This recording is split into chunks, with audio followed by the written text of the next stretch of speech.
안녕하십니까. 오늘은 제11강 선교사가 쓰는 선교학개론 복음 중심의 선교 첫 번째 시간입니다. 선교사에게 있어서 복음은 어떤 의미가 있을까요? 네, 가장 중요한 부분입니다. 선교사는 누구입니까? 기독교를 전하는 사람이 아니고요. 그리고 착하게 사는 것을 전하는 사람이 아닙니다. 또 선한 일들을 학교나 고아원, 이런 여러 병원, 이런 프로젝트를 통해서 또 그 사회에, 또 그 나라에 이런 선한 일들을 감당하기도 합니다만은 그것이 주 목적이 아닙니다. 선교사는 어떤 프로젝트를 통해서든 어떤 경로를 통해서든 하나님의 복음을 선교지에 전하는 사람들입니다.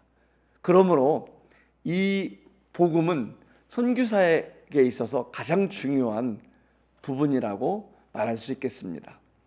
먼저 복음의 정의를 살펴볼까요? 이 신약 성경에 등장하는 복음은 그리스어로 이왕겔리온이라고 합니다. 이것은 그리스 로마 시대에 이런 군대가 나가서 다른 나라와 전쟁을 통해서 승리하고 맨 먼저 그 승리의 소식을 자기 본국에 달려와서 전하는 그 기쁜 소식, 허겁지겁 달려와서 저희들이 승리하였습니다, 이런 승리의 소식을 전하는 이왕겔리온에서 유래되었습니다. 또 라틴어로는 에반겔리움이라고도 합니다. 영어로는 우리가 잘 알고 있는 가스펠이라고 하죠. 이 모든 동일한 의미는 기쁜 소식, 그리고 좋은 이야기의 의미가 있습니다. 선교사는 이 복음이 무엇인지 분명한 정체성을 갖고 있어야 됩니다. 성경적인 복음을, 분명한 복음을 전해야 되고요. 뿐만 아니라 내가 전하는 복음이 얼마나 소중한 건가, 이 나라의 종교를, 이 나라에 믿고 있는 그 가치관을, 그 세계관을 단순히 무너뜨리고 방해하는 것이 아니라 이 나라의 사람들에게도 이 하나님의 기쁜 소식, 이 즐거운 소식, 이 좋은 이야기들을 들려주는 일이 바로 선교사의 일이라는 그런 자부심을 갖고 있어야 합니다. 복음의 종류를 살펴볼까요? 성경에 소개된 이 신약 성경에 기록된 복음의 종류들이 몇 가지로 나타나 있는데, 첫 번째로는 하나님의 복음입니다. 로마서 1장 1절에 있는 대로 복음의 주체는 하나님이라는 겁니다. 두 번째는 그리스도의 복음입니다. 복음의 내용은 그리스도에 관한 것입니다. 또 세 번째, 천국 복음입니다. 이것은 복음의 실제성으로 하나님이 다스리는 나라를 말합니다. 우리가 죽은 후에 먼 훗날 들어갈 천국, 그 천국 복음만이 아니라 하나님의 나라가, 우리가 하나님을 복음을 통해서 믿고 구원받았을 때 우리 안에 하나님의 나라가 시작되는, 그것은 천국 복음으로 또 소개될 수 있습니다. 뿐만 아니라 이 복음은 구원의 복음으로 소개되었습니다. 로마서 1장 16절에서는 모든 믿는 자에게 구원을 주시는 하나님의 능력이라고 말씀하셨습니다. 이 복음을 통해서 구원을 받는 도구이자 길인 것입니다. 다섯 번째는 또 은혜의 복음이라고 소개되어 있습니다. 우리가 잘 알고 있는 에베소서 2장 8절에서는 이 값없이 의롭다함을 얻는 하나님의 은혜로, 선물로 이 받는 복음임을 또 구원임을 소개하고 있습니다. 그런 구원을 이렇게 은혜의 복음이라고 또 설명하고 있습니다. 여섯 번째는 나의 복음이라고 사도 바울은 로마서 2장 16절에서 내가 전한 복음이라고 소개했는데 사도 바울의 복음은 없습니다. 그럼 무엇일까요? 네, 사도 바울이 전한 복음, 바로 십자가의 복음, 예수 그리스도에 관한 복음, 그리스도의 죽으심과 부활에 관한 그 복음, 분명한 복음이었습니다. 또 영원한 일곱 번째 영원한 복음이라고 계시록 14장 6절에 기록되어 있는데 이것은 복음의 시간성을 말해줍니다. 이제 교회가 휴거되어서 공중에서 주님을 만나고 7년 동안 대환란이 이 땅에 이루어질 때 그 환란 기간이 끝날 무렵 바로 이제 영원한 이 복음이 증거되는데 바로 천년 왕국에 들어가는 그런 시간적 이런 또 복음을 저희들이 또 시대적 복음임을 또 알 수 있습니다. 여덟 번째 다른 복음이 또 신약 성경에 기록되어 있는데요. 갈라디아서 1장 6절에서 8절을 통해서 다른 복음은 없다고 사도 바울은 단언하고 있습니다. 이것은 복음의 변질을 우려하는 것입니다. 복음에는 더해서도 안 되고 빼서도 안 되는 것입니다. 전도는 시대가 바뀌면서 전도의 방법들은 바뀌어야 합니다.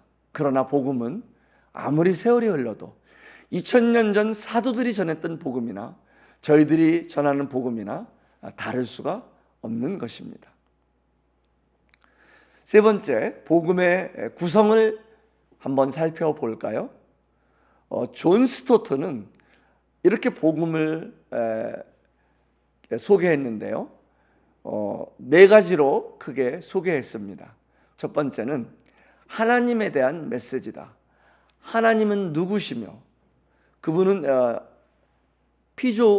창조자시고 모든 우주 만물을 주관하시는 분이다. 그리고 우리가 모두 구원받기를 원하시는 분이라고 그렇게 하나님에 대한 소개로 첫 번째 복음을 구성하고 있습니다. 두 번째 구성은 죄에 대한 메시지입니다. 사람이 어떻게 죄인이 되었는지, 하나님 앞에서 사람들의 죄는 무엇인지 분명한 그 하나님의 의의 기준에 의해서 미치지 못하는 이유를 설명하고 있습니다. 세 번째는 예수 그리스도에 대한 메시지입니다. 죄인들인 사람들이 어떻게 구원받을 수 있는지, 예수 그리스도의 사역을 통해서, 그분의 구원 사역을 통해서, 그분을 통해서 이 구원받을 수 있는 이 구원의 길을 제시하는 예수 그리스도에 대한 메시지로 세 번째 이렇게 소개하고 있습니다. 네 번째 복음의 구성은 회개와 영접을 촉구하는 메시지입니다. 예수 그리스도를 통해서 값없이 의롭다함을 받은 이 영원한 구속, 이 완성된 구속을 사람들이 받아들이지 않으면 자기 것이 될 수 없습니다. 그래서 사람이 왜 영접해야 되는지, 그리고 그 구원의 선물을 영접하기 전에 하나님 앞에서 반드시 사람들이 자기 죄를 인식하고 회개해야 하는 그런 회개의 필요성도 제시하고 있습니다. 그래서 존 스토트는 하나님에 대해서, 죄에 대해서, 예수 그리스도의 구속에 대해서, 또 회개와 영접에 대해서 이런 큰 네 가지 구성으로 복음을 설명하고 있습니다. 전도의 내용을 살펴볼까요? 사도 바울은 어떻게 전도했을까요?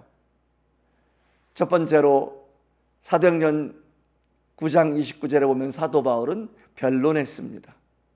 두 번째로 사도행전 17장 2절로 18장 4절에 보면은 강론했습니다. 때로는 회당에서, 때로는 길거리에서, 또 세 번째로 가르쳤습니다. 뿐만 아니라 권면했습니다. 이 신약 성경에는 전도의 내용이 이렇게 크게 사도 바울이 어떻게 예수 그리스도에 대해서, 하나님에 대해서, 죄에 대해서, 영접에 대해서 어떻게 전도했는지, 이 네 가지 유형을 갖고 여러 다양한 방법으로 여러 다양한 사람들을 만나서 전도를 한 것을 볼 수 있습니다. 그러면 전도란 무엇일까요? 전도는 길을 가르쳐 주는 것입니다. 이 길 끝에는 무엇이 있고 저 길 끝에는 무엇이 있는지, 또 그리스도의 증인이 되는 것입니다. 예수 그리스도께서 부활하셔서 500여 명이 넘는 그런 형제들에게, 사도들뿐만 아니라 여러 사람들에게 나타내시고 그들이 증거하기 시작했습니다. 오늘날 2000년이 지나도록 이 복음은 증인으로서 증거하는 행위입니다. 세 번째는 또 전도는 씨를 뿌리는 일입니다. 마태복음 13장에 있는 대로 우리는 씨를 뿌리고, 그리고 또 고린도서 3장 7절에 있는 대로 심고 물 주는 자들입니다. 심는 일이 필요하고요, 복음을 전하는 일이 필요하고요, 복음이 잘 열매를 맺을 수 있도록 또 물 주는 일도 필요합니다. 또 죽은 자를 살려내는 일이기도 합니다. 그리고 경고하는 일이기도 합니다. 정말 이 복음을 끝까지 거절하면은 이 마귀와 그를 따르는 사자들을 위하여 예비한 지옥에 갈 수밖에 없음을 우리는 경고하는 일입니다. 또한 이 복음은 그리스도께로 초청하는 일입니다. 그래서 이 전도는 우리가 전도를 다 하지 못할지라도 그리스도께 와보도록, 교회에 오도록 그렇게 초청하는 것입니다. 그러면 전도의 종류는 어떤 것들이 있을까요? 크게 개인 전도와 대중 전도로 나눌 수 있습니다. 그리고 전도 집회를 통해서, 또 삶 속에서 간증을 통해서 개인적으로 전도할 수 있고요. 또는 성경 공부를 약속해서 성경 공부를 통한 전도도 있습니다. 그리고 전도지를 통한 노방 전도를 할 수도 있습니다. 오늘날에는 물론 많이 힘든 이런 방법이기도 합니다. 또 식사교제를 통한 이런 전도 방법도 있습니다. 어쨌든 이런 전도의 여러 방법이 다양하게 있습니다만은 점점 시대가 지날수록 우리의 간증이 중요하고요, 우리의 관계가 중요한 것이라는 것을 우리는 점점 인식하게 됩니다. 그리고 관계를 통한 이런 신뢰가 형성될 때, 또 좋은 선한 간증을 우리가 보일 때 우리는 그들에게 힘있게, 능력있게 또 복음을 전할 수 있습니다. 전도의 도구에는 무엇들이 있을까요? 여러 도구들이 있겠죠. 하나님께서는 하나님의 전도를 위해서 수많은 것들, 수많은 사람들을 사용하십니다. 그 사용하는 것들이 마치 하나의 퍼즐과 같습니다. 우리는 전도한다는 것이 어떤 영혼들에게 복음을 전하고 그 영혼들이 교회에 와서 이 침례받고 이렇게 열매를 따는 것까지라고 그 일을 우리가 전부 해야 된다고 생각을 할 수 있습니다. 그러나 그렇지 않습니다. 우리가 전도하는 것들은 어쩌면은 그 수많은 한 사람이 구원받기 위하여, 한 사람이 예수 그리스도께 나아오기 위하여 하는 한 가지, 한 조각의 행동일지도 모릅니다. 어쨌든 이런 전도의 도구는 다양하게 하나님께서 사용하시는데요, 첫 번째 중요한 도구는 의로부터 오는 능력입니다. 성령님의 역사인 것입니다. 우리는 두 번째로 사람의 지혜와 권하는 말이 필요하지만은 지혜와 권하는 말을 의존해서 어떤 설득력으로 하는 것이 전도가 아닙니다. 그렇게 전도할 수 있지만은 그 전도에는 열매를 거두기가 쉽지 않습니다. 성령님의 나타남과 능력을 통해 하는 것입니다. 그것은 하나님께 철저히 기도하고 의지하며 하나님께 부탁하며 하는 전도일 것입니다. 세 번째는 사람의 지혜가 아닌 동일한 부분인데 하나님의 능력으로 하는 것입니다. 하나님께서 도와달라고 우리는 계속해서 전도하는 기간에도 전도자는 또 선교사는 하나님을 의지해야 됩니다. 자칫하면은 내 경험과 내 선입관으로 우리는 실수할 수가 있습니다. 사람의 깊은 속까지 아시는 성령님께서 정말 도와주셔야 되고 어떤 말을 또 어떤 이런 저항을 할 때 또 어떤 말을 해야 할지 하나님께서 기억나게 해주시기를 우리는 의지해야 됩니다. 그리고 이 전도의 도구의 가장 큰 핵심은 역시 십자가의 도인 것입니다. 십자가에서 이루어주신 다 이뤘다 해주신 그 복음을 완성해 주신 우리의 죄값을 다 갚아주셨다고 선언해 주신 그 예수 그리스도의 메시지, 그것이 가장 큰, 세월이 아무리 흘러도 변함없는 전도의 도구일 것입니다.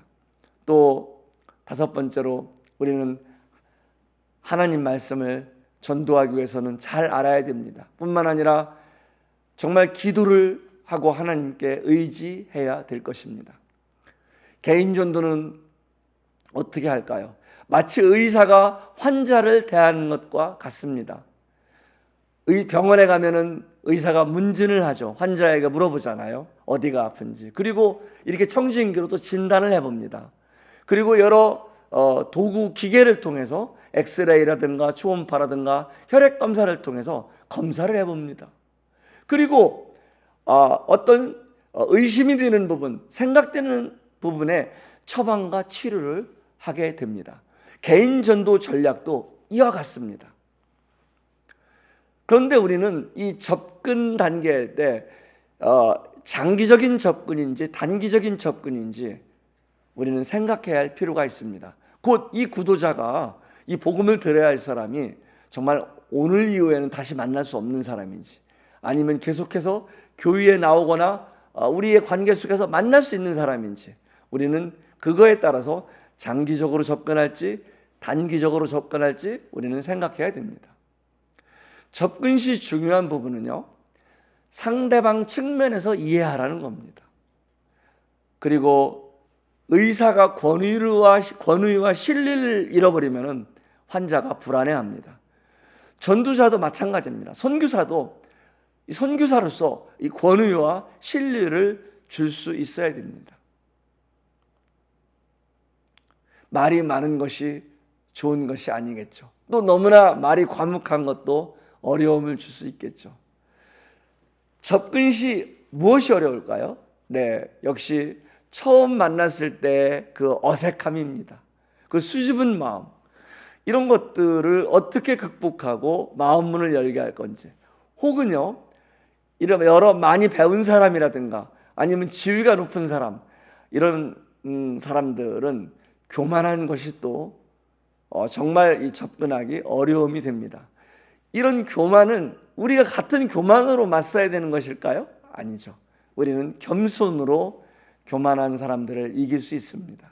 그리고 하나님이 주신 권위는, 하나님께서 주신 권위는요, 베드로가 아무것도 배운 것이 없는 평범한 사람이었지만은 예수 그리스도와 함께 했던 그 잘하는 예수 그리스도께서 주신 그 권위로 베드로는 멋지게 설교했습니다. 그리고 수천 명의 구도자들이 구원을 받았습니다. 자기 생각이나 혹은 신념 혹은 고집, 예를 들자면 남한 장군처럼 아니면은 어떤 부자 청년처럼 이렇게 자기 생각을 갖고 오는 사람들에게도 역시 접근이 어려울 수 있습니다. 뿐만 아니라 선교지에서는 다른 목적을 갖고 오는 사람들이 많습니다. 베릭스도 사도 바울과 좋은 관계를 맺어서 어떻게 돈이나 유익을 받을까 고대했습니다.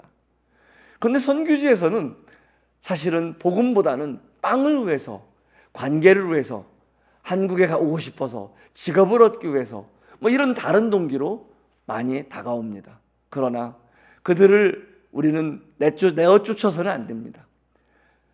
이 성전 미문에 구걸하는 이에게 베드로와 이 사도는 그들을 쫓겨내지 않았습니다. 그리고 금과는 나에게 없지만은 내게 있는 것 내게 주노니 곧 주 예수 이름으로 일어나 걸으라고 그들의 목적을 예수 그리스도로 전환시키는 것입니다. 이런 여러 또 어려운 것은 선교지에서 기독교로 이 우리의 전한 복음을 종교로 생각합니다. 왜 자기들의 종교를 버리고 서양 종교로 가야 되는지 굉장히 기분 나빠하고요. 굉장히 저항합니다. 또 다른 접근에 어려운 것은 무관심입니다. 그리고 이제 다음 단계로 우리는 접근했으면 진단합니다. 문진하고요. 진단하는 거죠. 정말 그런데 이럴 때 여러 질문을 해보는 거죠. 하나님에 대해서는 인정하는지, 사람이 하나님이 지으신 것은 인정하는지, 이 우주 만물이 운영하는 것이 어떻게 운영하는 건지, 이런 빅뱅의 인류 아니면은 그런 진화론을 믿는지. 두 번째는 진단할 때 잘 질문뿐만 아니라 들어야 됩니다. 그들의 대답 속에 그들의 마음이 있기 때문에 그렇습니다. 표정도 보면서요. 그리고 의심나는 곳이 있으면 좀 더 구체적으로 그 주제에 대해서 물어봅니다. 우리 기본 진단이라고 하는데 그것은 아까 존 스투트가 말했던 하나님에 대해서, 죄에 대해서, 구원에 대해서 이런 또 영접에 대해서 이런 단계적으로 물어보는 과정들입니다. 이런 진단 과정도 동일하게 정말 저희들이 살펴보는 겁니다. 그 다음에 처방하는 것입니다. 근데 이 처방은 환자가 정말 의사를 신뢰할 때만, 내가 치료가 필요하다고 그 인정할 때만 우리는 처방을 해야 됩니다.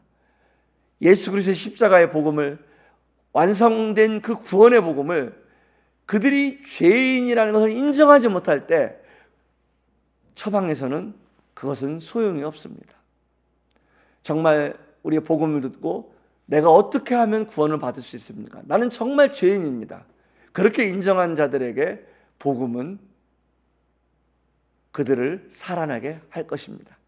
하나님의 해결책을 통해서 정말 그런 자세가 준비된 이들에게 우리는 하나님의 준비한 구원을 그들에게 마지막으로 전하는 것입니다. 이것이 그들을 살리는 마치 수술과 같고 마치 그들에게 약과 같습니다. 의사가 처방하는 최종 처방전인 것입니다. 예수 그리스도의 십자가의 죽으심, 우리를 위하여 대신 죽으시고 우리의 죄를 그냥 용서하신 것이 아니라 자기의 생명을 내어주면서 우리의 죄를 속죄해 주신, 그리고 다 이루었다고 단번에 영원히 완성해 주신 그 엄청난 생명의 복음을 전하는 것입니다. 네, 이런 단계를 통해서 우리는 전도를 합니다. 이것으로 전도, 복음에 대한 하나님의 복음 첫 번째 시간을 마치겠습니다.